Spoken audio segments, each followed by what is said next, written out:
Hello everyone, welcome back to DSC corner. ఈరోజు ఈ వీడియోలో మనం ఇంగ్లీష్ మెథడాలజీకి సంబంధించిన క్లాసెస్ అయితే మనం కంటిన్యూ చేస్తున్నాం కదా. సో అందులో భాగంగా హిస్టరీ, నేచర్ గురించి మనం డిస్కస్ చేసాం.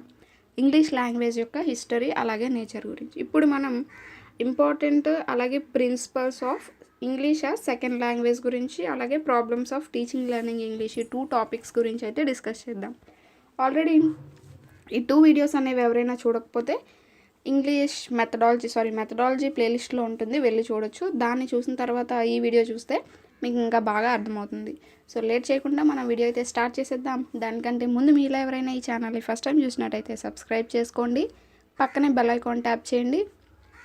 ఆల్ అనే దానిపైన ట్యాప్ చేస్తే మీకు ఏ వీడియో నేను అప్లోడ్ చేసినా అది మీకు వెంటనే నోటిఫికేషన్ కింద వస్తుంది. సో మీరు ఏ వీడియో కూడా మిస్ కాకుండా అయితే చూసేయచ్చు. సో ఇంకా లేట్ చేయకుండా వీడియో అయితే స్టార్ట్ చేసేద్దాం. సో ఇక్కడ మనకి చూస్తే importance of learning English as a second language in India. So ఇది ఆల్రెడీ మనం చెప్పుకున్నాం. ఇది ఏ టెక్స్ట్ బుక్కి సంబంధించింది అంటే 2010 to 16 అని మనకి సిలబస్లో ఇవ్వడం జరిగింది. అంటే 2010 నుంచి 16 వరకు ఉన్న బుక్స్లో ఉన్న సిలబస్ అని మనకి డిఎస్సిలో మెన్షన్ చేయడం జరిగింది కరెక్ట్గా. అంటే ఇప్పుడున్న మనకి కొత్తగా వచ్చిన సిలబస్లో కంటే అక్కడ మనకి బాగుంది. లాస్ట్ టైం కూడా బిట్స్ అనేవి ఈ టాపిక్ నుంచి చాలా వరకు రావడం జరిగింది. సో అలాంటి ఏ బిట్స్ వచ్చాయి అనేది కూడా నేను నెక్స్ట్ వీడియోలో అయితే ఎక్స్ప్లెయిన్ చేస్తాను. సో ఇప్పుడు మనమైతే ఈ టాపిక్ని డిస్కస్ చేద్దాం. అండ్ ఇంకా తర్వాత టాపిక్స్ ఉన్నాయనుకోండి. సో అవి ఏంటంటే వచ్చే అంటే ఇప్పుడు ఏవైతే కొత్త టెక్స్ట్ బుక్స్ అనేవి వచ్చాయో సో ఇవి అంటే పాత సిలబస్ కొత్త సిలబస్ అన్నీ కంపేర్ చేసి మొత్తం అనేది నోట్స్ ప్రిపేర్ చేసి నేను మీకు ఎక్స్ప్లెయిన్ చేస్తాను. సో ఈ టాపిక్ మాత్రం కొత్త సిలబస్లో మనకి ఇవ్వడం లేదు, అందుకని పాత టెక్స్ట్ బుక్లో ఉన్న సిలబస్సే నేను ఎక్స్ప్లెయిన్ చేయడం అయితే జరుగుతుంది. సో ఆల్రెడీ మనం నేచర్ గురించి అయితే ఎక్స్ప్లెయిన్ చేసుకున్నాం. సో ఇప్పుడు importance of learning English as a second language చూద్దాం. English is a language that has been accepted as an associate language in India. It finds a place in the 8th schedule of our constitution and has a major role to play in our society. This section discusses the status of English and the need to learn it. So English అనేది మన ఇండియాలో ఒక associative లాంగ్వేజ్గా ఉన్నది. అలాగే ఇంగ్లీష్కి సంబంధించిన దాన్ని మనకి 8th షెడ్యూల్లో, రాజ్యాంగంలో 8th షెడ్యూల్లో అయితే పొందుపరిచారట. ఇది కూడా మనకి లాస్ట్ టైం తెలుగు పండిట్స్కి బిట్లో అంటే ఇంగ్లీష్ మెథడాలజీలో బిట్ కింద అయితే ఇవ్వడం జరిగింది 8th షెడ్యూల్లో.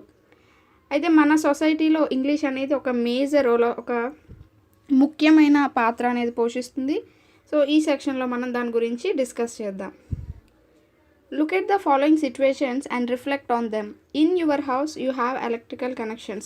సో ఇవన్నీ కూడా ఎగ్జాంపుల్స్ నేను ఓవరాల్గా చెప్పేస్తాను, వినియండి. ఇది మనకి అంత ఇంపార్టెంట్ కదంటే సపోజ్ ఇక్కడ ఇంగ్లీష్ అనేది మనకి ఎలా ఉపయోగపడుతుంది, మన నిత్య జీవితంలో మనం ఎలా ఉపయోగించుకుంటున్నాం అనే దాని గురించి ఇక్కడ ఇచ్చాడు. సపోజ్ మనకి మన ఇంట్లో ఎలక్ట్రిసిటీ బిల్ అనేది ఉన్నదనుకోండి. ప్రతి నెల మనకి ఎలక్ట్రిసిటీ బిల్ అనేది వస్తుంది కదా. సో ఆ ఎలక్ట్రిసిటీ బిల్ పైన మనం ఎంత యూజ్ చేసాము, సో ఎంత మనం పే చేయాలి, ఇలాంటి విషయాలన్నీ కూడా మనకి ఏ లాంగ్వేజ్లో ఉంటుంది, మెయిన్గా ఇంగ్లీష్ లాంగ్వేజ్లోనే ఉంటుంది. అలాగే నెక్స్ట్ చూస్తే బ్యాంక్ అకౌంట్స్. సో మనకి బ్యాంక్ అకౌంట్స్, బ్యాంక్ బుక్ పైన కానీ మనం డెబిట్ చేసినా క్రెడిట్ చేసినా అంటే డబ్బులు వేసినా తీసినా సో వీటన్నింటికి సంబంధించిన ట్రాన్సాక్షన్స్ అన్నీ కూడా మనకి తెలుగులో ఇంగ్లీష్లోనే ప్రింట్ అవుతాయి. అలాగే మనం ఎక్కడికైనా ట్రావెల్ చేస్తున్నాం. సో ఎక్కడికైనా ట్రావెల్ చేసినప్పుడు బస్లో కానీ ట్రైన్లో కానీ ట్రావెల్ చేసామనుకోండి. సో ఆ యొక్క టికెట్స్ అనేవి ఏ విధంగా ఇస్తారు మనకి, అవి కూడా మనకి ఇంగ్లీష్ లాంగ్వేజ్లోనే ఉంటాయి. అలాగే ఎక్కడికైనా సపోజ్ మీరు ఏదైనా హాలిడే ఎక్కడికైనా బయటికి ట్రిప్కి వెళ్ళారనుకోండి. సో అక్కడ మీకు టూరిస్ట్ సెంటర్స్ అనేవి ఉంటాయి. సో వాటికి సంబంధించిన డీటెయిల్స్ కానీ, అక్కడ ఉండే గైడ్లు కానీ, లేకపోతే ఏవైనా మెటీరియల్స్ కానీ, అంటే ఆ ప్లేస్కి సంబంధించి ఏమైనా మెటీరియల్స్ కానీ, ఇవన్నీ కూడా మోస్ట్ ఆఫ్ ఎక్కువగా ఏంటంటే ఇంగ్లీష్లోనే ఉంటాయి. ఎందువల్ల అంటే ఇంగ్లీష్ ఒక సపోజ్ హిందీ నార్త్ నుంచి వచ్చిన వాళ్ళు హిందీ ఎక్కువగా మాట్లాడతారు, మన సౌత్ వాళ్ళు తెలుగు అనుకోండి. సో సౌత్లో చాలా ఉన్నాయి లాంగ్వేజెస్, సో మెయిన్ తెలుగు అనుకోండి. సో వీళ్ళందరూ కూడా ఏదైనా ఒక ప్లేస్కి వెళ్తే అక్కడ తెలుగు పెట్టలేరు, అక్కడ హిందీ పెట్టలేరు. సో వాళ్ళందరికీ యూజ్ అయ్యే లాంగ్వేజ్ ఏంటి, ఇంగ్లీష్. సో ఆ ఇంగ్లీష్ లాంగ్వేజ్నే అక్కడ గైడ్స్ కానీ ఎవరైనా కూడా ఇంగ్లీష్ లాంగ్వేజ్ని ఎక్కువగా ప్రిఫర్ చేస్తూ ఉంటారు. సో ఈ విధంగా కూడా మనకి నిత్య జీవితంలో ఇంగ్లీష్ అనేది యూస్ చేస్తున్నాం. సో ఇక్కడ 4 ఎగ్జాంపుల్స్ మనకి ఇచ్చాడు. ఎలక్ట్రిసిటీ బిల్లోని, అలాగే బ్యాంక్ అకౌంట్స్లోని, ట్రావెలింగ్ టూరిజంలోని, అలాగే ఏమైనా హాలిడేస్ ట్రిప్స్ వెళ్ళినప్పుడు. సో ఇవన్నీ కూడా మనకి ఇక్కడ అన్నింటి సిచ్యువేషన్స్లో కూడా ఇంగ్లీష్ అనేది యూజ్ అవుతుంది అని చెప్తున్నారు. ఇక్కడ నుంచి మనం లైన్ టు లైన్ డిస్కస్ చేద్దాం. The situations described above are not taken from a foreign country. So పైన ఇచ్చిన ఎగ్జాంపుల్స్, సిచ్యువేషన్స్ అన్నీ కూడా ఎక్కడో బయట దేశం నుంచి తీసుకోలేదు. They are related to our life here in India, in Andhra Pradesh. So మన ఇండియాలో, మన ఆంధ్రప్రదేశ్కి సంబంధించినవి అవన్నీ. This goes to show there is plenty of English around us. So ఇది మనకి ఏం తెలియజేస్తుందంటే మన చుట్టూనే చాలా ఇంగ్లీష్ అనేది నడుస్తుంది, చాలా ఇంగ్లీష్ అనేది ఉన్నది. We can give many more examples like this. ఈ విధంగానే మనం చాలా ఎగ్జాంపుల్స్ అనేవి చెప్పుకోవచ్చు ఒకవేళ చెప్పుకోవాలనుకుంటే. It is better for you think of more examples just to help you observe your friend who normally uses Telugu in his or her speech. So ఈ విధంగా కనుక నువ్వు ఎగ్జాంపుల్స్ని ఆలోచించుకుంటూ వెళ్తే అవి నీకు ఇంగ్లీష్ అనేది ఏ మేర యూజ్ చేస్తున్నారు అనేది తెలుస్తుంది అంటున్నారు. సపోజ్ మనకి ఏమంటున్నాడంటే, ఎవరైనా మీ ఫ్రెండ్ మాట్లాడేటప్పుడు అతను తెలియకుండా నార్మల్గా మీతో మాట్లాడేటప్పుడు మీరు కాన్షియస్గా, అంటే మీరు అతని మాటల్లో ఎన్ని ఇంగ్లీష్ పదాలు అనేవి యూజ్ చేస్తున్నాడో కనిపెట్టమంటున్నాడు. Find out how many words in her Telugu speech are really English. So ఆమె మాట్లాడుతున్న తెలుగులోనే అసలైన ఇంగ్లీష్ వర్డ్స్ అనేవి ఎన్ని ఉన్నాయో తెలుసుకోమంటున్నాడు. He or she may not even be conscious of it. So ఆమెకు తెలియకుండా మాట్లాడుతున్నప్పుడే, తెలిసి మాట్లాడితే ఎవరు యూజ్ చేయరు కదా. సో ఎవరికైనా నువ్వు ఇంగ్లీష్ పదాలు అనేవి యూజ్ చేయకుండా మాట్లాడంటే ఖచ్చితంగా వాటిని అవాయిడ్ చేసుకుంటూ మాట్లాడతారు. అలా కాకుండా నార్మల్గా ఎప్పుడు మాట్లాడేటట్టు మాట్లాడితే వాళ్ళకి తెలియకుండానే ఆటోమేటిక్గా ఇంగ్లీష్ పదాలు అనేవి వచ్చేస్తూ ఉంటాయి. ఏ 5-year-old child who enters the school already knows nearly 300 to 350 bits in English that have entered Telugu language. So అప్పుడే స్కూల్కి వెళ్తున్న ఒక 5 సంవత్సరాల పిల్లవాడు కూడా స్కూల్కి వెళ్ళే ముందు అతనికి దాదాపుగా 300 నుంచి 350 ఇంగ్లీష్ వర్డ్స్ అనేవి వచ్చేసి ఉంటాయంట. అంటే తెలుగు లాంగ్వేజే తను నేర్చుకుంటున్నాడు, కానీ అప్పుడు స్కూల్కి వెళ్ళక ముందే అతనికి 300 నుంచి 350 ఇంగ్లీష్ వర్డ్స్ అనేవి వచ్చేసి ఉంటాయట. సో ఇది కూడా మనకి బిట్ రూపంలో అయితే లాస్ట్ డిఎస్సిలో టెట్లో ఇవ్వడం జరిగింది. ఈ బిట్ ఎన్ని వర్డ్స్ అనేవి నేర్చుకుంటాడు అని 300 to 350 words. Words like bag, board, books, bus, chalk, school, television, uniform, etc. are part of the child's vocabulary before entering the school. So స్కూల్కి వెళ్ళకముందే ఇలాంటి వర్డ్స్ అన్నీ కూడా, సో వాళ్ళ అమ్మ ఉన్నదనుకో, అమ్మ నాకు బ్యాగ్ ఇవ్వండి, లేకపోతే నాకు షూ వేయండి, యూనిఫామ్ వేయండి. సో ఇలాంటివన్నీ కూడా స్కూల్కి వెళ్ళకముందే వాళ్ళకి తెలిసిపోతూ ఉంటాయి అన్నమాట ఆ వర్డ్స్ అనేవి. అలాగే besides all these English in India is the language of trade and commerce. So అంటే ఇక్కడ ఈ పారా అర్థం ఏంటంటే, మనకి నార్మల్గా మన చుట్టూ మన జీవితంలో ఎక్కడైతే ఇంగ్లీష్ యూజ్ చేస్తున్నామో, సో మనకి ఇప్పుడు తెలుగు ఉన్నది, తెలుగుని మనం ఫస్ట్ లాంగ్వేజ్ అంటాం. ఇక్కడ importance of English as a second language అంటే ఇంగ్లీష్ని మనం ఎలా యూజ్ చేస్తున్నామనే ఇక్కడ ఇంపార్టెన్సే ఇక్కడ ఇస్తున్నాడు. కాబట్టి ఇవన్నీ ఎగ్జాంపుల్సే మనం ఎక్కడెక్కడ యూజ్ చేస్తున్నామని. సో ఇది ఈ విధంగా ఉంది. అయితే ఇక్కడ చూస్తే ఇక్కడ వరకు అయింది. తర్వాత కనుక చూస్తే besides all these English in India is the language of trade and commerce, mass media and publication, travel and tourism, and most importantly a predominant language of education. So వీటన్నింటినీ పక్కన పెడితే కనుక ఇంగ్లీష్ అనేది మనకి ట్రేడ్ అంటే వ్యాపారం, వాణిజ్యంలో కానీ, లేకపోతే మాస్ మీడియాలో, పబ్లికేషన్లో కానీ, అంటే న్యూస్లో కానీ, ట్రావెల్ ఏదైనా ఎక్కడికైనా ప్రయాణాల్లో కానీ, టూరిజంలో కానీ, అలాగే most importantly a predominant language of education. So వీటన్నింటికంటే ముఖ్యంగా ఏంటంటే ఎడ్యుకేషన్లో ఇంగ్లీష్ లాంగ్వేజ్ అనేది ఉన్నది. English is thought at all levels of learning either as medium of instruction or language itself. So English అనేది ఏదో ఒక విధంగా ప్రతి ఎడ్యుకేషన్స్ అంటే ఏవైనా స్కూల్స్ కానీ కాలేజెస్లో కానీ ఎక్కడైనా కూడా ఎలా అంటే ఒక మీడియంలో కానీ, either as medium of instruction అంటే ఇంగ్లీష్ మీడియం రూపంలో కానీ, ఆర్ లాంగ్వేజ్ ఇట్సెల్ఫ్ ఇంగ్లీష్గా కానీ, ఇంగ్లీష్ మీడియంలో కానీ ఇంగ్లీష్గా కానీ ఏదో ఒక విధంగా ఖచ్చితంగా ఇంగ్లీష్ అనేది నేర్పిస్తున్నారు అన్ని లెవెల్స్లో ఉన్న వాళ్ళకి అని ఇక్కడ చెప్తున్నారు. When we go to higher and technical education it is the only language available to us. So మనం ఏదైనా హయ్యర్ ఎడ్యుకేషన్స్ చదివినప్పుడు కానీ లేకపోతే ఈ టెక్నికల్ ఎడ్యుకేషన్స్ గట్టా చదివినప్పుడు అక్కడ ఓన్లీ ఇంగ్లీష్ లాంగ్వేజ్ అనేది మాత్రమే ఉంటుంది. Because of this it is often called a library language. So అందుకు గాను దీన్ని ఏమంటారంటే లైబ్రరీ లాంగ్వేజ్. ఎందుకంటే మోస్ట్ ఆఫ్ ది బుక్స్ కానీ ఎడ్యుకేషన్ సిస్టంలో కానీ మనం దీన్ని ఎక్కువగా యూజ్ చేస్తూ ఉంటాం కాబట్టి దీన్ని లైబ్రరీ లాంగ్వేజ్ అని అంటూ ఉంటారు. Since it is also the language of education in the society. అలాగే లాంగ్వేజ్ ఆఫ్ ఎడ్యుకేషన్ అంటే విద్య యొక్క భాష అని కూడా దీన్ని అంటూ ఉంటారు సమాజంలో. A special status is given to people who know English. So English తెలిసిన వాళ్ళకి లేదా ఇంగ్లీష్ మాట్లాడే వాళ్ళకి చాలా ఎక్కువ ప్రాముఖ్యత అనేది ఇస్తూ ఉంటారు సొసైటీలో. So this is not the objective of learning English. The society has thrust this on the speakers of English. So అసలు ఇంగ్లీష్ యొక్క ఉద్దేశం అయితే అది కాదు. అంటే ఇంగ్లీష్ మాట్లాడే వాళ్ళే గొప్పవాళ్ళు లేకపోతే వాళ్ళే ప్రాముఖ్యత గలవాళ్ళని కాదు. కాకపోతే ఏంటంటే సొసైటీ అనేది అలా దాన్ని రీక్రియేట్ చేస్తుంది అనమాట. And therefore it also has acquired a label as language of social status. So ఆ విధంగా ఏంటంటే ఇంగ్లీష్ లాంగ్వేజ్ అనేది సోషల్ స్టాటస్కి యూజ్ అయ్యే లాంగ్వేజ్ అనే ఒక ముద్ర కూడా పడిపోయిందని చెప్పవచ్చు. The above discussion goes to show how important English is in our country and provides us with enough reasons to learn it. So పైన వచ్చిన మనం ఇప్పటివరకు డిస్కస్ చేసిన ఎగ్జాంపుల్స్ అన్నీ కూడా అసలు ఇంగ్లీష్ అనేది మనకి ఏ విధంగా ఉపయోగపడుతుంది నిత్య జీవితంలో, దాన్ని నేర్చుకోవడానికి రీజన్స్ ఏంటి అనేవి డిస్కస్ చేసాం. Let us move a little further and find out why English in our country is called a second language. So ఇప్పటివరకు చూసాం కదా. సో కొంచెం ముందుకు కనుక వెళ్ళి చూస్తే అసలు ఇంగ్లీష్ అనేది మన ఇండియాలో మన కంట్రీలో ఎందుకు సెకండ్ లాంగ్వేజ్గా ఉందో చూద్దాం. To make this point clear I would like to recount a story narrated by a linguist Martin Joos. The story goes like this. So ఇది మనకి అర్థం కావాలంటే ఇక్కడ ఒక స్టోరీ అనేది ఇచ్చారు. అది ఎవరు రాశారు అంటే మార్టిన్ జూస్ అనే అతను రాశారు. సో అదేంటో చూద్దాం.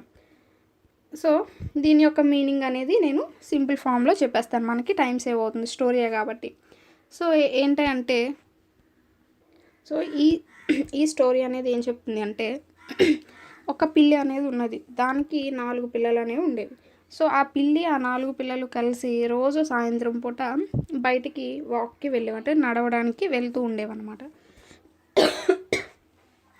సో ఈ విధంగా నడవడానికి వెళ్తున్నప్పుడు అవి ఏం చేసేవంటే తల్లికి దూరంగా వెళ్ళిపోతూ ఉండేవి. అంటే సీతాకోక చిలుకల్ని అలాగే బల్లుల్ని పట్టుకోవడానికి తల్లికి దూరంగా వెళ్ళిపోతూ ఉండేవన్నమాట. ఒక రోజు ఆ విధంగా వెళ్ళిపోయినప్పుడు ఒక కుక్క అనేది డాగ్ అనేది వాటికి ఎదురుపడుతుంది అనమాట. ఆ పిల్లి పిల్లలకు ఎదురుపడుతుంది, కిటెన్స్కి. సో ఎదురుపడితే అవి భయపడిపోయి వెంటనే వాళ్ళ అమ్మ దగ్గరికి పరిగెట్టుకొని వస్తాయన్నమాట. వచ్చి ఒక కుక్క అనేది మమ్మల్ని ఇలా వెంటాడుతుంది అని అమ్మకి చెప్తాయి. సో అప్పుడు ఏం చేస్తుందంటే ఆ పిల్లి, సో భయపడకండి నేనున్నాను, నేను ఆ డాగ్ని డీల్ చేస్తానని చెప్పి సో డాగ్ అయితే వచ్చి చూస్తుంది పిల్లల వైపు తినేద్దాం అన్నట్టుగా. అయితే క్యాట్ ఆలోచించి ఏం చేసిందంటే కుక్కలాగా అరవడం మొదలుపెట్టింది అనమాట. సో ఎప్పుడైతే కుక్కలా అరవడం మొదలుపెట్టిందో కుక్క వెంటనే భయపడి అక్కడి నుంచి వెళ్ళిపోయిందనమాట. సో అది స్టోరీ. దీన్ని ఎవరు రాశారంటే మార్టిన్ జూస్. అయితే ఈ స్టోరీ ఇక్కడ ఎందుకు ఇచ్చాడు అనేది ఇప్పుడు మనం డిస్కస్ చేద్దాం. Hearing this, the dog was startled and left the place, partly confused and partly frightened. So కొంచెం కన్ఫ్యూజ్ అయ్యి పిల్లి కుక్కలా అరుస్తుంది ఏంటి అని కన్ఫ్యూజ్ అయ్యి సో అదేదైనా కొత్త జంతువు అనుకొని అక్కడి నుంచి భయపడి వెళ్ళిపోతుంది. అయితే once the dog had gone a considerable distance, the cat turned to the kittens and said, this is why I want you all to learn a second language. So ఆ కుక్క కొంచెం దూరం వెళ్ళి అక్కడి నుంచి చూస్తుంది అనమాట. అప్పుడు ఈ పిల్లి ఏం చెప్తుందంటే ఆ పిల్లల వైపు తిరిగి, అందుకే నేను చెప్తాను సెకండ్ లాంగ్వేజ్ నేర్చుకోవడం అనేది ఎంత ఇంపార్టెంటో అని చెప్తుంది అనమాట. సో ఇక్కడ మీకు అర్థమైందా, పిల్లి కుక్కలా అరవడం ద్వారా అక్కడ ఆ సిచ్యువేషన్ నుంచి తప్పించుకోగలిగింది. సో అంటే అక్కడ ఒక సెకండ్ లాంగ్వేజ్ అనేది వాళ్ళ లైఫ్ని కాపాడింది.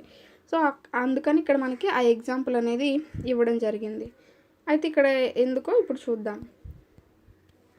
What message does this story carry for us? Dogs and cats live in the same society. To live successfully in a society it is always better to know more than one language.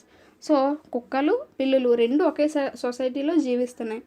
కానీ మన సొసైటీలో ఫ్రీగా హ్యాపీగా జీవించాలి అంటే ఖచ్చితంగా మనకి ఒక లాంగ్వేజ్ కాకుండా ఒకటి కంటే ఎక్కువ లాంగ్వేజెస్ అనేవి తెలిసి ఉండాలి. And perhaps the other language could be the second language. So ఆ అదర్ లాంగ్వేజ్ని మనం సెకండ్ లాంగ్వేజ్ అని అంటూ ఉంటాం. ఏ second language is that language which is available in our society. A language is that language which is available in our society and to learn which we do not need to put in too much effort. So second language అనేది మనకి మన సమాజంలో మనకి తెలిసిందయ్యే ఉంటుంది. దాన్ని నేర్చుకోవడానికి మనం ఎక్కువగా ఎఫర్ట్ అనేది పెట్టాల్సిన అవసరం లేదు. This is true of English in India as evidence by the examples given above. So అంటే మనకి తెలియకుండానే మన చుట్టూ ఉన్న ఇంగ్లీష్నే మనం నేర్చుకుంటున్నాం. సో ఈ పైన మనం చెప్పుకున్నాం కదా, బ్యాంక్స్లో కానీ ఎలక్ట్రిసిటీ బిల్స్లో కానీ టూరిజం ట్రావెల్. సో ఇలా ప్రతి దాంట్లో కూడా మనకి తెలియకుండానే మనం నేర్చుకుంటున్నాం, కానీ దానికోసం పెద్దగా ఎఫర్ట్ పెట్టి నేర్చుకోవాల్సిన అవసరం అయితే లేదు. Further learning a second language in our society provides us with an opportunity for better life. So మనకి నాణ్యమైన జీవితాన్ని కోరుకుంటున్నప్పుడు మనకి ఈ సెకండ్ లాంగ్వేజ్ అనేది తోడ్పడుతూ ఉంటుందన్నమాట.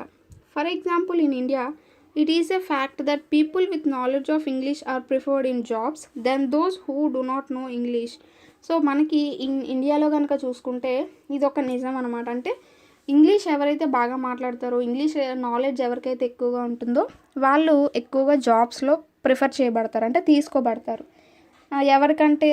ఎవరైతే ఇంగ్లీష్ రాని వాళ్ళు ఉంటారో వాళ్ళకంటే ఇంగ్లీష్ వచ్చిన వాళ్ళని బేగా తీసుకుంటూ ఉంటారు. Though this may not be officially acknowledged, it remains a fact.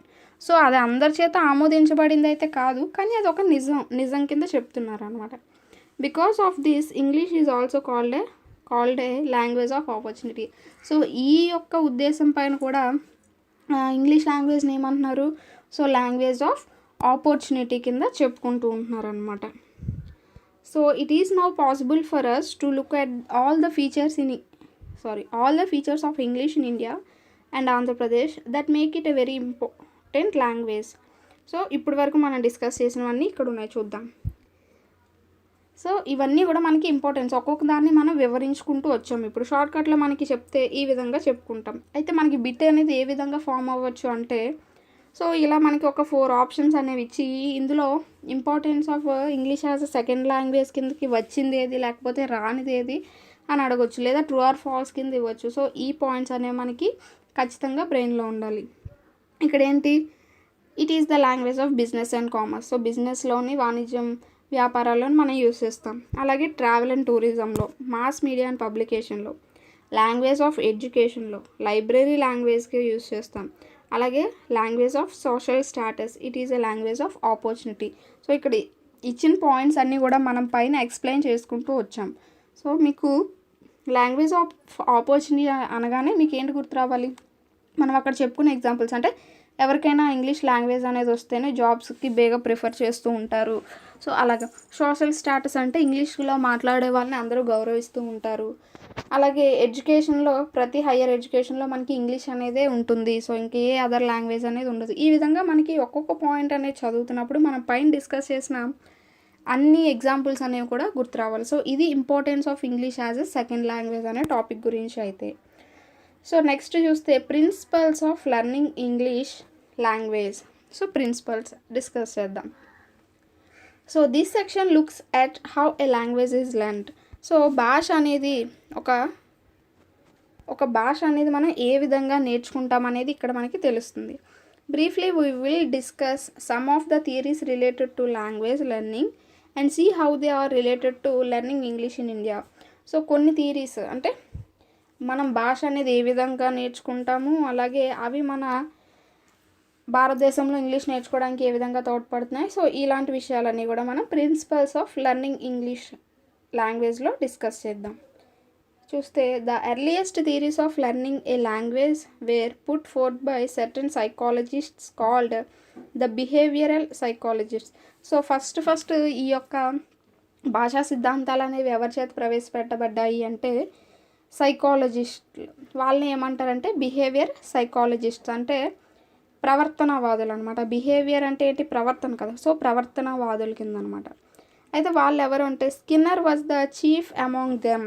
So Skinner వాళ్ళందరిలో కూడా ముఖ్యమైన వ్యక్తి. ఇది కూడా మనకి బిట్ రూపంలో రావడం అయితే జరిగింది. ఎవరికి అంటే టీజీటీ వాళ్ళకి, తెలుగు పండిట్స్కి మనకి ఈ బిట్ అనేది రావడం జరిగింది. అంటే బిహేవియర్ సైకాలజిస్ట్లో చీఫ్గా ఉన్న వ్యక్తి ఎవరు అంటే స్కిన్నర్ మనకి.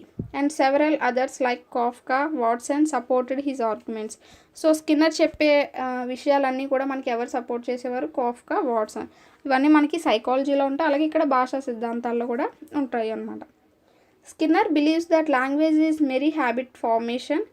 We learn language exactly like we learn to eat, walk, dance, sing etcetera. So Skinner ఏం చెప్పాడు అంటే లాంగ్వేజ్ అనేది ఒక అలవాటు అనమాట. సో ఏదైనా అలవాటుగా చేసే పనే మనకి, ఎలా అయితే మనం నడుస్తూ అలాగే డ్యాన్స్ చేస్తూ ఉంటామో, తింటామో, పాడుతూ ఉంటామో, అలాగే మనకి లాంగ్వేజ్ అనేది కూడా పదే పదే చేస్తూ ఉంటే అలవాటు కింద వస్తూ ఉంటుంది అని చెప్పారు. Take for example singing and dancing. These are skills and with practice these skills can be mastered and with refinement these skills can also came to be recognized as arts. So suppose మనం singing అంటే పాట పాడడం, dance చేయడం కనుక చూసుకున్నాం అనుకోండి, అవి ఒక స్కిల్స్ అనమాట, ఒక స్కిల్స్ అంటే నైపుణ్యాలు. సో అవి ఏంటి, మనం ప్రాక్టీస్ చేయగా అవి మనకి బాగా వస్తూ ఉంటాయి. ఇంకా మనం వాటిని ఇంకా బాగా ప్రాక్టీస్ చేస్తే అవి ఒక ఆర్ట్స్ కింద కూడా మనకి మారిపోతూ ఉంటాయి. Behaviourists believe that we learn language and keep using it and the repetition makes us learn it very well. So వీళ్ళు ఏం చెప్పారు అంటే ఈ ప్రవర్తనవాదులు, ఇంగ్లీష్ లాంగ్వేజ్ అనేది మనం యూస్ చేస్తూ ఉంటే, అది అలాగా మనం రిపీట్ చేస్తూ ఉంటే ఆ లాంగ్వేజ్ అనేది మనం ఫుల్ ప్లెడ్జ్డ్గా నేర్చుకోవడానికి దారితీస్తుంది అని. అంటే రిపిటేషన్, మనకి బిహేవియరల్ సైకాలజిస్ట్స్ అనగానే ఏంటి, రిపిటేషన్. లాంగ్వేజ్ అనేది రిపీట్గా మనం వాడుతూ ఉంటే అది మనకు వస్తుంది అని గుర్తుపెట్టుకోండి, రిపిటేషన్ అని. They believe that we learn only what we practise or taught. So వాళ్ళు ఏమని నమ్మేవారు అంటే ఏదైతే మనం ప్రాక్టీస్ చేస్తామో, లేకపోతే ఏదైతే మనం చెప్తామో, అంటే ప్యారెట్స్ ఉన్నాయి, సపోజ్ ఇప్పుడు చిలకలు అనేవి ఉన్నాయి, వాటికి మనం ఏదైతే చెప్తామో అలా ప్రాక్టీస్ చేస్తూ ఉంటామో అది వాటికి వచ్చేస్తూ ఉంటుంది అనమాట. సో అలాగే there is no place for thinking in this theory of learning. So ఈ విధంగా మనకి రిపిటేషన్ ద్వారానే వస్తుంది అని చెప్పారనమాట. సో ఆలోచన ద్వారా కానీ, ఆలోచించడం ద్వారా కానీ ఇక్కడ ఈ థియరీలో మనకి చోటు లేదని చెప్పారు, ఓన్లీ రిపిటేషన్ ద్వారానే అని ఇక్కడ చెప్పారు. ఎవరు అంటే స్కిన్నర్. అతనికి సపోర్ట్ చేసిన వారు ఎవరు అంటే కాఫ్కా, అలాగే వాట్సన్ అనే అతను. సో సెకండ్, ఈ థియరీ కనుక చూస్తే this theory was not acceptable to many and soon it was rejected. So చాలామంది ఈ యొక్క సిద్ధాంతాన్ని వ్యతిరేకించారనమాట. సో తర్వాత the second set of psychologists known as cognitivists believed that language learning involves a lot of thinking.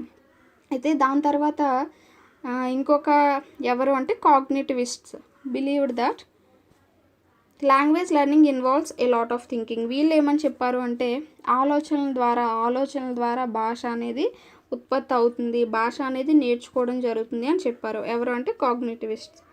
It happens through a process of generalization. A child listens to the language from the times of its birth. So ఇక్కడ ఏమంటున్నారంటే ఈ భాష అనేది ఎలా ఏర్పడుతుందంటే generalisation, అంటే సాధారణీకరణ ద్వారా. అంటే అప్పుడే పుట్టిన పిల్లవాడు అతని యొక్క పుట్టుక నుంచి కూడా ప్రతిదీ కూడా వింటూ ఉంటాడు, నేర్చుకుంటూ ఉంటాడు. It records all the sentences in its brain. So ప్రతి మాట, ప్రతి పదం అన్నీ కూడా అతని బ్రెయిన్లో ఉంచుతాడు. And produces sentence of its own which match the sentences it has heard. So అతను విన్న పదాలు ద్వారా ఏంటంటే బయటికి కొన్ని పదాలు అనేవి, కొన్ని మాటలు అనేవి వ్యక్తపరుస్తాడు. There are obviously some errors. So అక్కడ చాలా మిస్టేక్స్ అనేవి అంటే తప్పులు అనేవి ఉంటాయి. And the child goes back to the data in its brain.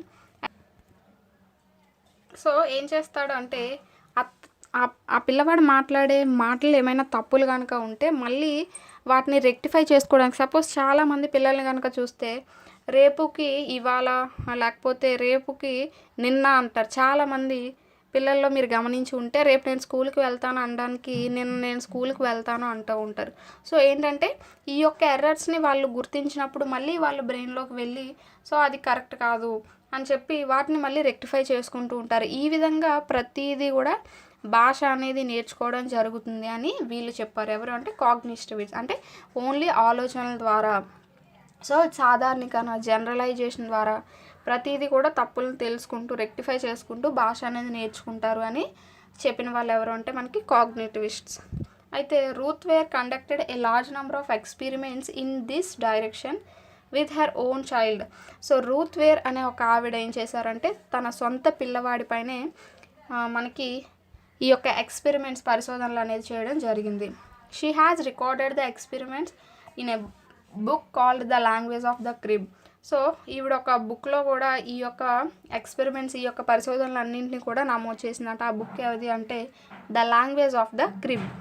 The language of the crib book అనేది ఎవరు రాశారు అని మనకు బిట్ వస్తే కనుక రూత్ వేర్. సో ఇవన్నీ కూడా నేను మళ్ళీ మీకు షార్ట్ నోట్స్లా కాకుండా, అంటే షార్ట్ నోట్స్ ఫస్ట్ ప్రిపేర్ చేద్దాం అనుకున్నాను.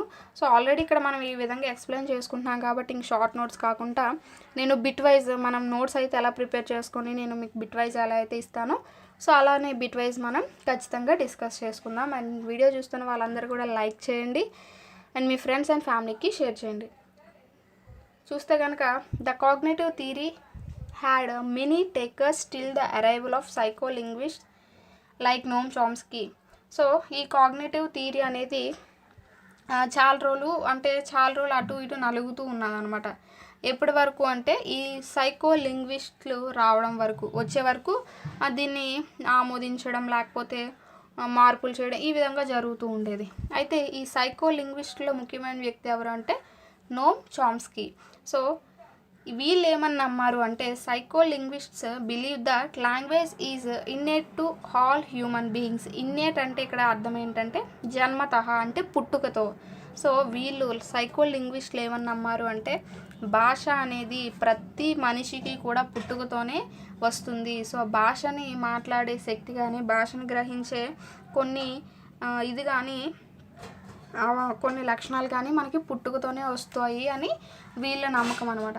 This means that anyone born as a human being will learn a language. So మనిషిగా పుట్టిన ఎవరైనా కూడా మనకి లాంగ్వేజ్ అనేది నేర్చుకుంటారు. This language need not be the mother tongue. So అది మనకి మదర్ టంగే అవ్వాల్సిన అవసరం లేదు. But the language that is largely available in the environment of the child. So అదేంటంటే ఆ పిల్లవాడి చుట్టూ ఏదైతే ఎక్కువగా మాట్లాడబడుతుందో అదే అవ్వచ్చు. సపోజ్ ఇప్పుడు ఒక పిల్లవాడు మదర్ టంగ్ అనేది తెలుగు, కానీ ఆ పిల్లవాడు ఎక్కడో పెరుగుతున్నాడు అనుకోండి. సో ఆ చుట్టూ ఏ భాష అయితే మాట్లాడబడుతుందో ఆ పిల్లవాడు కూడా అదే భాష అనేది నేర్చుకోగలుగుతాడు. సో అందుకని ఇక్కడ మదర్ టంగే కావాల్సిన అవసరం లేదు. పిల్లవాడి చుట్టూ ఏ భాష అయితే ఉంటుందో ఆ భాషను ఎక్కువగా నేర్చుకుంటూ ఉంటాడని చెప్తున్నారు. It is for this reason that Indian children born in America pick up English the way Americans speak without any effort. So ఈ విధంగా ఏంటంటే ఇండియన్ చిల్డ్రన్ అమెరికాలో పుడితే ఏ విధంగా అంటే సో ఇంగ్లీష్ అనేది ఏమాత్రం ఎఫర్ట్ లేకుండా హ్యాపీగా నేర్చుకోగలుగుతాడు. ఎందుకంటే ఆ పిల్లవాడి చుట్టూ ఇంగ్లీష్ అనేది ఎక్కువగా మాట్లాడబడుతుంది కాబట్టి. There is a further contribution of psycho linguist to say how language is learned. So భాష అనేది ఏ విధంగా నేర్చుకోబడుతుందో కూడా వీళ్ళు చెప్పడం జరిగింది. The human brain is an important organ.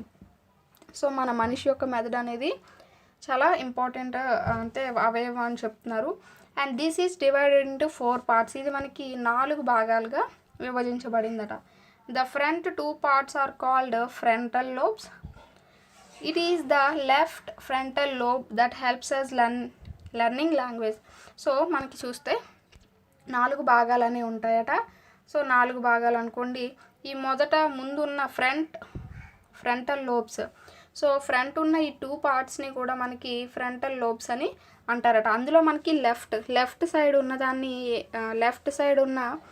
Left frontal lobe అనే దాన్ని మనకి లాంగ్వేజ్ అనేది నేర్చుకోవడానికి, అంటే భాష అనేది నేర్చుకోవడానికి తోడ్పడుతుంది అని వీళ్ళు చెప్పడం జరిగింది. సో ఇది మనకి బిట్ కూడా రావడం జరిగింది. అంటే ఏ లోబ్ అనేది మనకి భాష అనేది నేర్చుకోవడానికి ఉపయోగపడుతుంది అని ఇవ్వడం జరిగింది. Left frontal lobe. సో ఇది మనకి బిట్కి సంబంధించి. అండ్ చూస్తే ప్రిన్సిపల్స్ ఇంకా మనకి ఏ విధంగా ఇచ్చారు అంటే, language learning is also development process. So భాష అనేది ఉట్టి మనం నేర్చుకునేదే కాకుండా అది కూడా మనం అభివృద్ధి చెందే ఒక ప్రాసెసే అనమాట, ఎదుగుతూ ఉన్న ఒక ప్రాసెసే. This means we do not learn the language all at one time. So మనకి పుట్టగానే భాష అంతా కూడా వచ్చేది. We learned it gradually and learning can be divided into several stages. మనకి ఎలా అయితే బాల్యదశ, ఉత్తర బాల్యదశ, పూర్వ బాల్యదశ ఈ విధంగా ఉన్నాయో, సో అలాగే భాష నేర్చుకోవడానికి కూడా కొన్ని దశలు అనేవి ఉన్నాయట. Each stage of language is related with the physical development of the child which happens from the day the child is Born till it attains the age of 5 years or 60 months. So ఇక్కడ ఏమంటున్నాడంటే, so మనకి భాష నేర్చుకోవడం అనేది అతని యొక్క physical డెవలప్మెంట్తో ముడిపడి ఉంటుంది. సో ఎప్పటి నుంచి అంటే పిల్లవాడు పుట్టిన దగ్గర నుంచి 5 సంవత్సరాలు 5 years or 60 months. So 5 years or 60 months వరకు ఈ భాష నేర్చుకోవడం అనేది కంటిన్యూస్ ప్రాసెస్గా జరుగుతుంది అని అంటున్నారు. The stages recognised as follow. ఈ స్టేజెస్ పైన కూడా మనకి చాలా వరకు బిట్స్ అనేవి లాస్ట్ టెట్ డిఎస్సిస్లో రావడం అయితే ఖచ్చితంగా జరిగింది. సో గుర్తుపెట్టుకోండి, చాలా చాలా ఇంపార్టెంట్. ఫస్ట్ స్టేజ్ కనుక చూస్తే గర్గ్లింగ్ స్టేజ్. ఇది 0 to 6 months. ఇక్కడ ఏంటంటే పిల్లవాడు కానీ పిల్ల కానీ కొంచెం వాళ్ళకి నోట్లో నీళ్ళతో మాట్లాడుతున్నట్టు మాట్లాడతారనమాట. అంటే వాళ్ళకి భాష అనేది రాదు, ఏమీ రాదు, కాకపోతే ఏదో శబ్దాలు, అనర్గళంగా శబ్దాలు అనేవి చేస్తూ ఉంటారు. 0 to 6 months, 6 నెలల వరకు. తర్వాత బ్యాబ్లింగ్ స్టేజ్ 7 to 10 months. అంటే ఇక్కడ ఏంటంటే చిన్న చిన్న పదాలు, 1 word పదాలు అనేవి మాట్లాడుతూ ఉంటారు. బ్యాబ్లింగ్ స్టేజ్ అంటే కరెక్ట్గా మాట్లాడరు, కానీ మాట అనేది బయటికి వస్తూ ఉంటుందన్నమాట. అర్థవంతమైన పదాలు అనేవి మాట్లాడరు, ఏది నచ్చితే అది వాళ్ళు మాట్లాడుతూ ఉంటారు. సింగిల్ వర్డ్ స్టేజ్ అంటే ఒక్కొక్క పదం వాళ్ళు మాట్లాడతారు. తాత, మా అమ్మ, అమ్మ, ఇలా అత్త, ఇలాంటి పదాలన్నీ. అవి ఎప్పుడు అంటే 11 to 18 months. 2 words స్టేజెస్ అంటే 2 words ఎప్పుడు మాట్లాడతారంటే 19 to 24 months. అలాగే లిస్పింగ్ స్టేజ్ అంటే 25 to 36 months. Sentence formation stage 36 to 60 months. ఈ విధంగా మనకి స్టేజెస్ అనేవి, భాషకి సంబంధించిన స్టేజెస్ అనేవి ఉండడం జరిగింది. అయితే ఇక్కడ కనుక చూస్తే, if we look at these stages carefully we know that child starts to roll on belly and begins to crawl when it moves from gurgling stage to babbling stage. So gurgling stage నుంచి babbling స్టేజ్కి వచ్చేటప్పుడు పిల్లవాడు ఏంటంటే పొట్ట పైన పాకుతూ ఉంటాడనమాట. So పొట్ట పైన పాకుతూ ఉంటాడు, అటు ఇటు రోల్ అవుతూ ఉంటాడు, అంటే అటు ఇటు దొండ్రుతూ ఉంటాడు అనమాట. అలాగే ఎప్పుడు గర్గ్లింగ్ స్టేజ్ నుంచి బ్యాబ్లింగ్ స్టేజ్కి వచ్చేటప్పుడు. అలాగే the child is able to sit or stand by the time the child moves to the single word stage. Single word స్టేజ్లో ఏంటంటే కూర్చుంటాడు పిల్లవాడు, కూర్చోవడం చేస్తూ ఉంటాడు. The child can walk comfortably when it reaches the holophrase stage. అంటే 2 word stage or holophrase stage అని కూడా అంటారు. ఆ స్టేజ్లో ఏంటంటే పిల్లవాడు కంఫర్ట్గా అటు ఇటు తుల్లకుండా పడిపోకుండా నడుస్తూ ఉంటాడు అనమాట. The child acquires an ability to hold things and throw them around when it arrives at the lisping stage. So lisping స్టేజ్లో ఏంటంటే ఏదైనా పట్టుకోగలుగుతాడు, ఏ వస్తువైనా పట్టుకోగలుగుతాడు, విసురుతాడు, అతని చుట్టూ విసురుతాడు, పట్టుకుంటాడు. ఇది ఎప్పుడు అంటే లిస్పింగ్ స్టేజ్లో. సో ఇవి కూడా మనకి బిట్లు వచ్చే అవకాశం ఉంటుంది. సో ఎప్పుడు చైల్డ్ అనేవాడు థింగ్స్ని హోల్డ్ చేస్తాడు, అలాగే వాటిని త్రో చేస్తాడు అంటే మనకి ఎప్పుడు అంటే లిస్పింగ్ స్టేజ్లో. ఈ విధంగా in the final stage the child is able to manage eat food, attempt to button the shirt, wear the slippers on food correctly and also understand some simple instructions. So ఇంకా చివరికి వచ్చేసరికి ఏంటంటే పిల్లవాడు పూర్తిగా so అక్కడి వరకు మనకి important అనమాట. ఇంపార్టెంట్ స్టేజెస్ అన్ని కంప్లీట్ చేసాం. అయితే ఈ 3 పారాస్ యొక్క మనకి మీనింగ్ ఏంటి అంటే పిల్లవాడికి ఇంగ్లీష్ నేర్పించడం అనేది, సో లాంగ్వేజ్ అంటే మదర్ టంగ్తో పాటే ఇంగ్లీష్ని కూడా నేర్పిస్తూ ఉండాలి. సో ఇంగ్లీష్లో వాళ్ళకి చిన్న చిన్న పదాలు అంటే డైలీగా యూజ్ చేస్తున్న పదాలు కానీ ఏమైనా కూడా ఇంగ్లీష్లో వాళ్ళకి ఎక్స్ప్రెస్ చేసేటట్టు చేయాలి.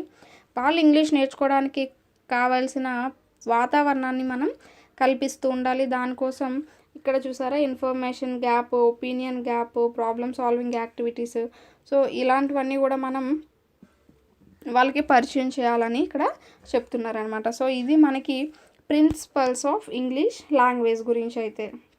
సో ఇంకా మనకి English as a library language ఇది మనకైతే ఇవ్వలేదు. అంటే సబ్ టాపిక్గా మామూలుగా మనకి ఎలా అయితే నేచర్ ఇంపార్టెన్స్ అలా ఇచ్చారో ఆ విధంగా అయితే English as a library language కింద ఇవ్వలేదు కాబట్టి మనం స్కిప్ చేసేద్దాం. అయితే ఇక్కడ ఇందులో ఈ మొత్తంలో మనకి ఇంపార్టెంట్ అయింది ఏంటి అంటే ఒక 2 quotations అనేవి ఉన్నాయి, అవి మనం చూద్దాం. English is a window on the world అని చెప్పిన వారు ఎవరు అంటే పండిత్ జవహర్లాల్ నెహ్రూ.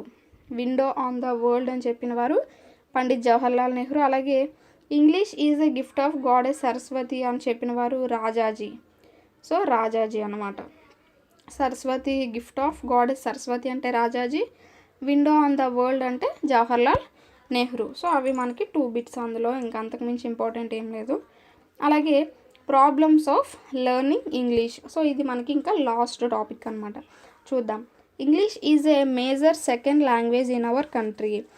సో మేడం ఏంటి సగం సగం మధ్యలో వదిలేసి చెప్తున్నారు అనుకోకండి, అవి మనకి బిట్ అనేది ఫామ్ అక్కడి నుంచి వస్తుంది అనుకుంటే, సో నార్మల్గా మనకి మొత్తం అనేది దేనికి మనం కంటెంట్ ఫుల్గా నేర్చుకోవడానికి, అందులో కొన్ని పారాస్ అనేవి మనకు అన్నెసరీగా ఉంటాయి. సో వాటిని మాత్రమే నేను వదులుతున్నాను తప్ప మిగతా అన్నీ కూడా బిట్ అనేది ఖచ్చితంగా వస్తుంది. సో అందులో కంటెంట్ అనేది ఉన్నది అనుకుంటే నేను అయితే వాటిని వదిలిపెట్టట్లేదండి, ఖచ్చితంగా ఎక్స్ప్లెయిన్ చేస్తున్నాను. సో మళ్ళీ కామెంట్లో అయితే చెప్పకండి. ఇక్కడ చూస్తే problems. English is a major second language in our country. So మనకి ఇంగ్లీష్ అనేది మన ఇండియాలో ముఖ్యమైన సెకండ్ లాంగ్వేజ్ అనమాట. In different parts of the country it is introduced at different levels or classes depending on the policies of the state. So అయితే మనకి English అనేది second language, అలాగే ఇండియాలో ఫస్ట్ లాంగ్వేజ్ అంటే హిందీ. సో ఇక్కడ చూస్తే మన ఇండియాలో ఏంటంటే ఇంగ్లీష్ అనేది ప్రతి స్కూల్లో కానీ అంటే ప్రతి ఏ స్టేజ్లో అయినా పిల్లలు ఎక్కడ చదువుతున్నా కానీ ఏ స్టేజ్లో అయినా కానీ కొన్ని క్లాసెస్కి అంటే ఒక స్టేట్ ఉన్నదనుకోండి, సపోజ్ ఆంధ్రప్రదేశ్, ఒక క్లాస్ నుంచి ఇంగ్లీష్ అనేది స్టార్ట్ చేయాలి, సర్టెన్ క్లాస్ నుంచి సర్టెన్ లెవెల్ నుంచి ఇంగ్లీష్ అనేది స్టార్ట్ చేయాలని ఉంటుంది కదా. సో అలాగా ప్రతి స్టేట్ ఏ స్టేట్ పాలసీస్కి అనుగుణంగా ఏ లెవెల్ నుంచి అనేది ఇంగ్లీష్ స్టార్ట్ చేయాలనేది ఆ యొక్క పాలసీస్కి అనుగుణంగా ఇంగ్లీష్ అనేది పరిచయం చేస్తున్నారు. In the last few years attempts have been made to introduce English from very early stages of school life. So కొన్ని సంవత్సరాల కింద నుంచి చూస్తే కనుక ఇప్పుడు ఇంగ్లీష్ అనేది ప్రతి పిల్లవాడికి స్కూల్లో జాయిన్ అయిన దగ్గర నుంచి కూడా ఇంగ్లీష్ అనేది నేర్పించేస్తున్నారు. In most states it is introduced in the first year while some states still maintain in either at class 3 or 5. చాలా స్కూల్స్లో అంటే చాలా స్టేట్స్లో కనుక చూస్తే అయితే ఫస్ట్ ఇయర్లోనే మనకి స్కూల్స్ అనేవి ఇంగ్లీష్లోనే స్టార్ట్ చేసేస్తున్నారు. కొంతమంది కనుక చూస్తే థర్డ్ ఇయర్లో ఆర్ 5th ఇయర్లో మనకి అంటే 3rd క్లాస్లో కానీ 5th క్లాస్లో కానీ మనకి ఇంగ్లీష్ అనేది ఇంట్రడ్యూస్ అయితే చేస్తున్నారు. Whatever be the case the fact remains that the child has acquired the mother tongue fairly competently before it is introduced to the new language called English. So ఏదైనా కానీ మనకి English అనేది పరిచయం చేయడానికి ముందే పిల్లవాడు మదర్ టంగ్ అనేది నేర్చుకొని ఉంటాడు కూడా. One of the major problems of learning English lies with our own mind sets.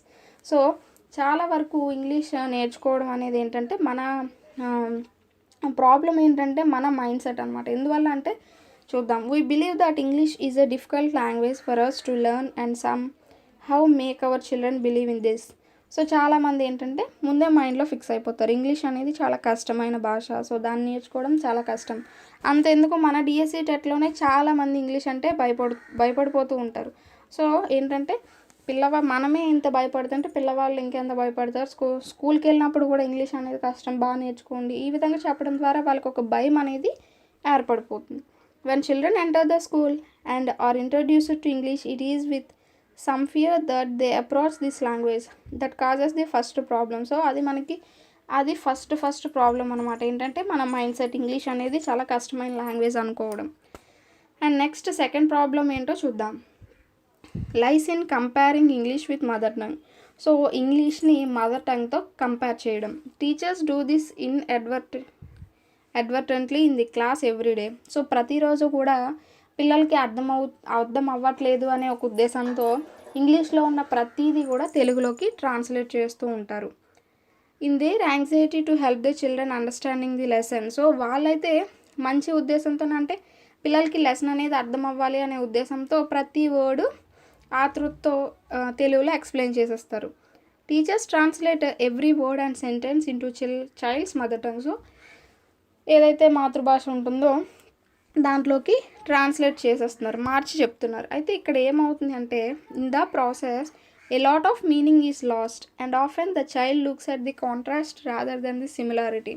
So ఏంటంటే చాలా వరకు తేడాలే చూస్తున్నాడు. అంటే అది ఇది ఒకేలా ఉంది, దానికి దీనికి దగ్గరలో ఉంది అనుకోకుండా దానికి దీనికి చాలా తేడా ఉంది, సో ఇంగ్లీష్ అంటే చాలా కష్టమైంది అన్నట్టుగా పిల్లవాళ్ళు వాటి యొక్క కాంట్రాస్ట్ అంటే తేడాలను ఎక్కువగా చూస్తున్నారు అనమాట, భిన్నంగా చూస్తున్నారు.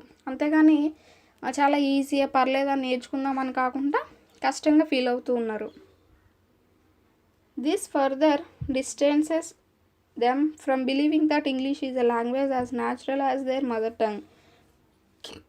A teacher needs to instill confidence in the child that learning English is not difficult and that English language can perform exactly the same functions as any other Indian language can.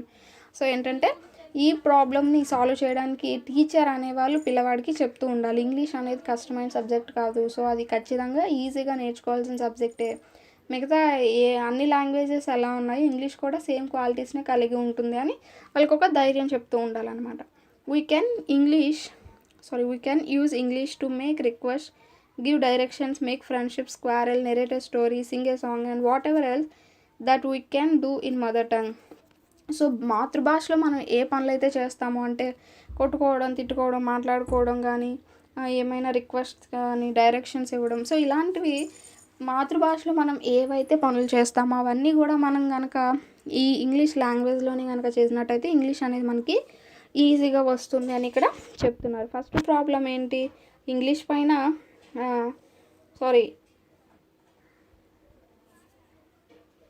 So English అనేది difficult language అని చెప్పడం first problem. Second problem ఏంటంటే ఇంగ్లీష్ని mother టంగ్తో compare చేసి చెప్పడం. అయితే third problem కనుక చూస్తే, third problem lies with some teachers avoiding the use of mother tongue totally in their English classes. So ఒకరేమో పూర్తిగా ఇంగ్లీష్ని మదర్ టంగ్లోకి ట్రాన్స్లేట్ చెప్పడం కూడా ఒక ప్రాబ్లం అయితే, పూర్తిగా అవాయిడ్ చేసేయడం అంటే ఇంగ్లీష్ మదర్ టంగ్ పూర్తిగా ఇంగ్లీష్ చెప్పేటప్పుడు పూర్తిగా మదర్ టంగ్ అనేది అవాయిడ్ చేసేయడం కూడా ఒక ప్రాబ్లం కింద ఇక్కడ చెప్తున్నారు. అయితే ఎందుకు అంటే, to make the children understand they go out of the way to use demonstrations or gestures which may often be not understood by the child. This method of teaching once again makes a child feel that one cannot use English without using a large number of gestures. So ఇక్కడ ఏంటంటే ఆ విధంగా పూర్తిగా avoid చేయకుండా వాళ్ళకి అర్థమయ్యే విధంగా demonstrations కానీ, గెస్టర్స్ కానీ, వీటి ద్వారా ఏంటంటే వాళ్ళకి భాష అనేది నేర్పించడం. సో ఈ మెథడ్ ద్వారా భాష అనేది నేర్పించడం ద్వారా ఇంగ్లీష్ అనేది నేర్చుకోవచ్చు అని ఇక్కడ చెప్తున్నారనమాట. సో థర్డ్ ప్రాబ్లం ఏంటి, ఫుల్గా మదర్ టంగ్ని అవాయిడ్ చేసేయడం. సో చూస్తే English language has a phonology which is markedly different from that of most Indian languages. So English language అనేది ఫోనాలజీని కలిగి ఉంటుంది. అయితే ఇది పూర్తిగా ఏంటంటే మిగతా ఇండియన్ లాంగ్వేజెస్తో డిఫరెంట్గా ఉంటుందన్నమాట ఈ క్వాలిటీలో. This is seen in the existence of discordance between the spelling and pronunciation of English. So స్పెల్లింగ్లోని ప్రొనౌన్సియేషన్లోని కొంత తేడా అనేది ఉంటుందన్నమాట. This is difficult for a child to capture in the early stages. So ఇది గ్రహించడం అనేది స్టార్టింగ్ స్టేజ్లో పిల్లవాళ్ళకి కొంచెం కష్టంగా ఉంటుందన్నమాట. Take for example the pronunciation of letters C and G. These two letters have softer and harsher versions which are free variants. So ఇక్కడ చూస్తే ఇక్కడ ఒక ఎగ్జాంపుల్ అనేది ఇచ్చాడు, చూద్దాం. This means there is no definite rules that we can teach a child as to when C should be pronounced as SK and similarly when G should be pronounced as G or DJ. ఇక్కడ సింపుల్గా చెప్పాలంటే మనకి ఏంటంటే C అనేది కే కింద, అంటే ఇప్పుడు character అనుకున్నాం అనుకోండి, ఈ విధంగా క్యారెక్టర్ అనేది రాస్తాం. ఇక్కడ సి అనేది కే కింద, కే కింద మనం పలుకుతున్నాం. అలాగే సినిమా అనుకోండి, సి అంటే ఎస్ కింద, ఈ విధంగా, లేకపోతే ఇంకేదైనా ఈ విధంగా మనం ఏంటంటే సిని డిఫరెంట్ వేస్లో మనం పలుకుతూ ఉన్నాం, ప్రొనౌన్షియేట్ చేస్తున్నాం. అలాగే ఇక్కడ జీని కనుక చూస్తే జి, ఈ విధంగా ఏంటంటే వేరువేరుగా మనం ప్రొనౌన్షియేషన్ అనేది చేస్తున్నాం. నార్మల్గా మనకి తెలుగులో చూసుకున్నట్టయితే ఇప్పుడు గా అనేది ఉన్నది, లేకపోతే చా అనేది ఉన్నది. ఇక్కడ ఏంటంటే గా చా అనేది ఎన్ని పదాల్లో మనం యూజ్ చేసినా అవి అలానే ఉంటాయి, అంతేగాని అవి ఎప్పటికీ మారిపోవు. అయితే ఇక్కడ ఇంకో ఎగ్జాంపుల్ చూస్తే మీకు ఇంకా బాగా అర్థమవుతుంది. Look at some of these words that are spelt with letter CH at the beginning. In each of the CH gets pronounced differently.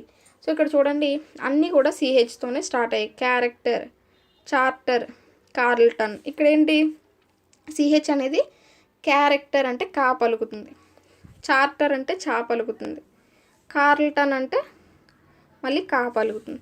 ఇక్కడ ఏంటి ఒక్కొక్క వర్డ్లోని మనకి ప్రొనౌన్షియేషన్ అనేది ఒక్కొక్క విధంగా మారిపోతూ ఉన్నది.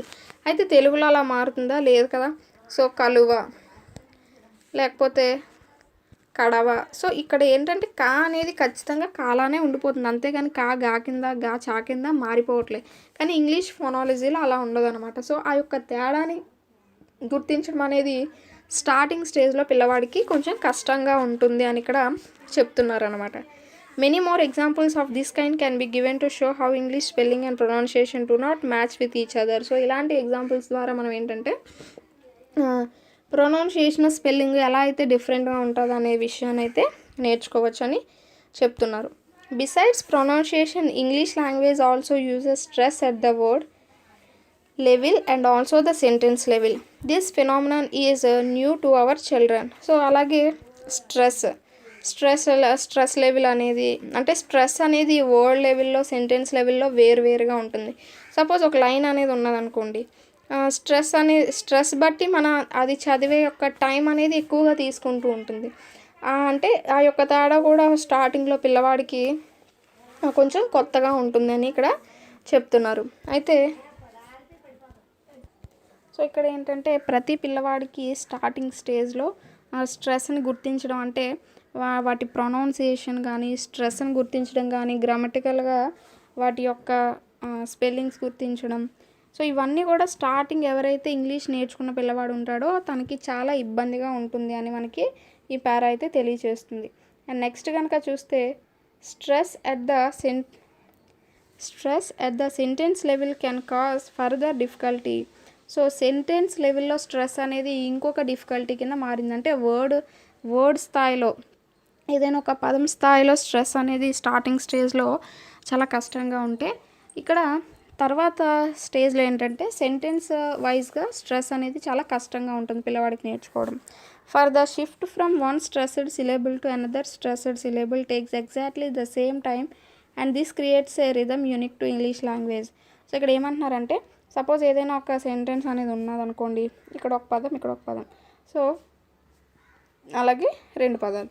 ఇక్కడ ఏమంటున్నాడంటే ఏదైనా ఒక స్ట్రెస్డ్ సిలేబుల్ నుంచి ఇంకో స్ట్రెస్డ్ సిలేబుల్కి మనం మాట్లాడేటప్పుడు ఎంత టైం అయితే తీసుకుంటుందో, సో అలాగే సెకండ్ సెంటెన్స్లో కూడా ఈ సెంటెన్స్ నుంచి ఈ సెంటెన్స్కి మనం పలుకుతున్నప్పుడు అదే టైం అనేది తీసుకుంటుంది అంటున్నాడు. సో ఈ విధంగా ఏంటంటే ఒక రిథమ్ అనేది ఇంగ్లీష్ లాంగ్వేజ్లో ఫామ్ అవుతుంది అని చెప్తున్నారు. చూడండి, for the shift from one stressed syllable to another syllable takes exactly the same time this creates a rhythm unique to English language. So అదొక రిథమ్ని క్రియేట్ చేస్తుంది. English has a stress timed rhythm while most Indian languages have syllable timed rhythm. So, to explain this in simple words, to read a sentence in an Indian language, the time taken is proportionate to its length or the number of syllables. So ఇక్కడ ఏమంటున్నాడంటే తెలుగులో అంటే Indian లాంగ్వేజ్లో ఎందులోనన్నా కూడా ఆ time అనేది ఏ విధంగా తీసుకుంటుంది అంటే దాని యొక్క సెంటెన్స్ యొక్క పొడవు, అలాగే ఆ సెంటెన్స్లో ఉన్న పదాల సంఖ్య బట్టి ఆ యొక్క సిలేబుల్స్ నెంబర్ ఆఫ్ సిలేబుల్స్ అనేవి ఎన్ని ఉన్నాయనే దాన్ని బట్టి మనం చదవడానికి ఎంత టైం అనేది తీసుకుంటుందో తెలియజేస్తుంది అనమాట. అంటే అనులోమానుపాతంలో ఉంటుంది అని చెప్తున్నాడు. సపోజ్ ఇక్కడ ఒక సెంటెన్స్ అనేది ఉన్నది, ఈ సెంటెన్స్ అనేది ఎంత పొడుగు ఉన్నది, సో అందులో ఎన్ని సిలేబుల్స్ ఉన్నాయి అనే విషయం అనేది దాన్ని చదవడానికి పట్టే టైంకి అనులోమానుపాతంలో ఉంటుందని చెప్తున్నాడు. In English, the time taken to read a sentence depends on the number of stressed syllables in it and not the actual number of syllables. So ఇంగ్లీష్లో అయితే ఏంటంటే ఆ యొక్క స్ట్రెస్డ్ సిలేబుల్స్ పైన ఆ చదవడానికి పట్టే టైం అనేది ఆధారపడి ఉంటుంది అని చెప్తున్నాడు. So take a look at these 2 sentences. ఇక్కడ చూస్తే I read a good English book, take my dog for a walk in the park. So ఈ 2 sentences కూడా మనకి ఎగ్జాంపుల్ కింద ఇవ్వడం జరిగింది. Though these 2 sentences are of different length, both have just 4 stressed syllables in them. So దీనికంటే మనకు చూస్తే ఇది లెంత్ ఎక్కువగా ఉంది, కానీ ఈ రెండింటిలో కూడా 4 స్ట్రెస్డ్ సిలేబుల్స్ మాత్రమే ఉన్నాయన్నమాట. సో అందుకని ఈ రెండు చదవడానికి సేమ్ టైం అనేది పడుతుంది. Hence the time taken to read sentence A will be the same as time taken to read sentence B. So A sentence అనేది చదవడానికి ఎంత టైం పట్టిందో బి సెంటెన్స్ అనేది చదవడానికి కూడా అంతే టైం పడుతుంది. ఎందుకంటే రెండిట్లో కూడా same number of stressed syllables, ఇక్కడ 4 ఉన్నాయి, ఇక్కడ 4 ఉన్నాయి. సో ఈ విధంగా same number of stressed syllables ఉంటే ఇంగ్లీష్లో మనకి సేమ్ టైం అనేది పడుతుంది. కానీ తెలుగులో అలా కాదు. పదం యొక్క అంటే సెంటెన్స్ యొక్క వాక్యం యొక్క లెంత్ పైన ఆధారపడి ఉంటుందన్నమాట. అయితే does this happen in your language? Next time you read A book in your language, read it aloud and see whether the time taken to read a sentence is independent of its length. This is a self check task for this. So మనల్ని ఏదైనా book చదవమంటున్నారు, so దానికి ఎంత time పడుతుంది, so ఆ యొక్క సెంటెన్స్కి ఎంత time పడుతుందో మనల్ని గమనించమంటున్నారు అనమాట. అండ్ నెక్స్ట్ చూస్తే there are also other problems associated with learning English in our schools. So మనం ఫస్ట్ ఏం చెప్పుకున్నాం, ఇంగ్లీష్ అనేది డిఫికల్ట్గా ఫీల్ అవ్వడం, అలాగే సెకండ్ ప్రాబ్లం వచ్చేసి ఎక్కువగా మదర్ టంగ్ యూజ్ చేయడం, థర్డ్ ప్రాబ్లం వచ్చేసి మనకి అసలు మదర్ టంగ్ అనేది యూజ్ చేయకపోవడం, సో ఫోర్త్ వచ్చేసి మనకి స్ట్రెస్ పైన సిలబుల్స్ పైన పిల్లవాడు నేర్చుకోవడం అనేది కష్టం అవ్వడం. సో అదనమాట. అయితే ఇంకా ఇక్కడ కొన్ని ప్రాబ్లమ్స్ ఏంటో చూద్దాం. In our schools and in our country at large there are also other problems associated with learning English in our schools and in our country at large. So ఏంటంటే చాలా ఎక్కువ మొత్తంలో మన ఇండియాలో కానీ అంటే మన ఇండియాలో స్కూల్స్లో కానీ దేంట్లో అన్నా కూడా ఇంగ్లీష్ నేర్చుకోవడం అనేది కష్టంగా ఉన్నదన్నమాట. అంటే ఎన్నో ప్రాబ్లమ్స్ అనేవి ఎదుర్కోవాల్సి వస్తుంది. Children get to listen to English for about 40 minutes in a day during their English class. So పిల్లవాడు 40 minutes మాత్రమే ఇంగ్లీష్ క్లాస్ అనేది వినగలుగుతున్నాడు ఒక రోజులో. This could also be A generous estimate as several teachers of English are found to use a fair share of mother tongue while teaching English. కొంతమంది ఏంటంటే mother టంగ్ని కొంత use చేస్తూ ఉంటారు, కొంతమంది teachers. Outside the English class opportunities either to use English are listen to English are seldom found. So English క్లాస్లో ఉన్నంతసేపే మనకి English అనేది use చేస్తుంటారు. ఎప్పుడైతే ఇంగ్లీష్ క్లాస్ అయిపోయాక బయటకు వచ్చేస్తామో అంటే నెక్స్ట్ క్లాసెస్ వస్తాయో, సో వాళ్ళకి ఇంగ్లీష్లో మాట్లాడడానికి కానీ లేకపోతే అంత అవగాహన అంటే అంత ఆపర్చునిటీ అనేది ఉండదు. సో తర్వాత వేరొకసారి ఎవరో వస్తారు, టోటల్గా ఇంగ్లీష్లో చెప్తారా అంటే చెప్పరు. అతని సబ్జెక్ట్ ప్రకారం అతను చెప్పుకొని వెళ్తాడు, కానీ ఇంగ్లీష్లో పిల్లలకి మాట్లాడడానికి కానీ దేనికైనా స్కోప్ అనేది ఇవ్వరు అనమాట. సో ఆ యొక్క ఆపర్చునిటీ అనేది చాలా తక్కువగా ఉంటుందని ఇక్కడ చెప్తున్నారు. This is particularly true of rural schools and many of the state run schools in cities. So ఏంటంటే ఇలాంటివి ఎక్కువగా ఎక్కడ జరుగుతాయంటే రూరల్గా ఉన్న స్కూల్స్ ఉంటాయి కదా, సో గ్రామీణ ప్రాంతాల స్కూల్స్లో ఎక్కువగా జరుగుతూ ఉంటాయి. అలాగే lack of opportunity is great deterrent to learning English. So అవకాశం నిరోధం అనేది అంటే అవకాశం లేకపోవడం అనేది ఇంగ్లీష్ నేర్చుకోవడానికి అతిపెద్ద అవరోధం అని ఇక్కడ మనకి చెప్పడం అయితే జరుగుతుంది. We have looked at a few problems as they exist from academic point of view in your own schools. There could be other problems related to learning English which are imposed by the society. So ఇంక ఇవన్నీ కూడా మనకి ఇవ్వడం జరిగింది. అంటే ఎలాంటి problems అయితే ఉన్నాయో వాటినన్నింటినీ ఎక్స్ప్లెయిన్ చేసేయడం జరిగింది. సో ఆల్రెడీ మనం చూసాం. ఫస్ట్ మనకి ఇంపార్టెన్స్ అనేది చూసాం, అంటే ఇంగ్లీష్ లాంగ్వేజ్ అనేది ఎక్కడెక్కడ యూజ్ చేస్తారు అని. తర్వాత ప్రిన్సిపల్స్ చూసాం, అసలు లాంగ్వేజ్ అనేది ఎలా వచ్చింది, నోమ్ చామ్స్కీ ఎవరు, సైకోలింగ్విస్టులు ఎవరు, అలాగే కాగ్నిటివిస్ట్స్ అంటే ఎవరు, బిహేవియర్ సైకాలజిస్ట్ అంటే ఎవరు. సో ఇలాంటివన్నీ చూసాం. అవన్నీ కూడా ప్రిన్సిపల్స్లో. ఇప్పుడు ప్రాబ్లమ్స్ ఆఫ్ ఇంగ్లీష్ టీచింగ్ అనేది చూసాం. సో మనకి 3 టాపిక్స్ కూడా కవర్ అయిపోయానైతే నేను అనుకుంటున్నాను. సో వీటికి సంబంధించిన బిట్స్ అనేవి నేను బిట్ రూపంలో అంటే బిట్స్ అనేవి తయారు చేస్తాను. సో వాటిని లైవ్లో ఒక టెస్ట్ కింద అయితే కండక్ట్ చేస్తాను. ఇప్పటివరకు దాదాపు మంచి రెస్పాన్స్ వచ్చింది ఇంగ్లీష్ మెథడాలజీకి. సో ఈ మూడు వీడియోలు చూసి ఉన్నట్టయితే నేను వీడియో అంటే టెస్ట్ అనేది ఎప్పుడు కండక్ట్ చేస్తాను దీనిపైన అనేది నేను కమ్యూనిటీలో పోస్ట్ చేస్తాను. సో దాన్ని బట్టి మీరు లైవ్లో ఎగ్జామ్ అయితే రాయవచ్చు. సో క్లాస్ విన్నాక ఎగ్జామ్ రాస్తే మీకు ఇంకా చాలా బాగా గుర్తుంటుంది కదా. సో ఆ ఉద్దేశంతో నేను బిట్స్ అనేవి ప్రిపేర్ చేసి ఒక టెస్ట్ కూడా కండక్ట్ చేస్తాను. సో హోప్ ఈ వీడియో అయితే మీ అందరికీ నచ్చింది అనుకుంటున్నాను. ఈ వీడియో కనుక మీకు నచ్చినట్టయితే లైక్ చేయండి, షేర్ చేయండి, సబ్స్క్రైబ్ చేయండి. అండ్ మీకు తెలిసిన వాళ్ళందరికీ కూడా డిఎస్సి కానీ ఎస్ఏకి కానీ ప్రిపేర్ అవుతున్న వాళ్ళు ఎవరికైనా కూడా ఈ వీడియోని షేర్ చేయండి. అండ్ మీకు ఒక నమ్మకం అంటే చాలామంది వీడియోస్ చూస్తూ ఉంటారు కానీ డౌట్తోనే చూస్తారు. ఈ సబ్జెక్ట్ ఎక్కడిదో, లేకపోతే ఈ టాపిక్ ఏ బుక్లోదో ఎక్కడ చెప్పేస్తున్నారో, సో ఇది చెప్తే మనకి మార్క్స్ వస్తాయా పోతాయా, ఇలాంటి డౌట్స్ అన్నిటితోనే చూస్తూ ఉంటారు అనమాట.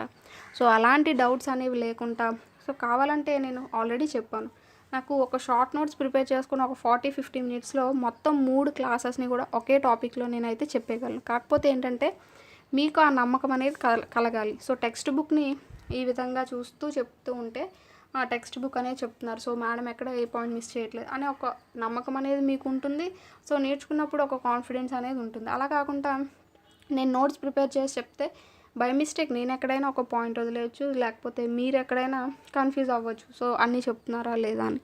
సో ఈ విధమైన కన్ఫ్యూజన్ లేకుండా ప్రతి పాయింట్ కూడా మీరు క్లియర్ కట్గా నేర్చుకున్నారు. అలాగే దీనికి సంబంధించిన బిట్స్ కూడా నేను ఖచ్చితంగా పీడిఎఫ్ అనేది తయారు చేస్తాను.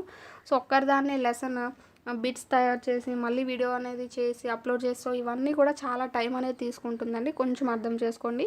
కానీ ప్రతి టాపిక్కి సంబంధించి పీడిఎఫ్ అయితే నేను ఓన్గా ప్రిపేర్ చేసి బిట్స్ అనేవి మీకు ఖచ్చితంగా అయితే అందిస్తాను.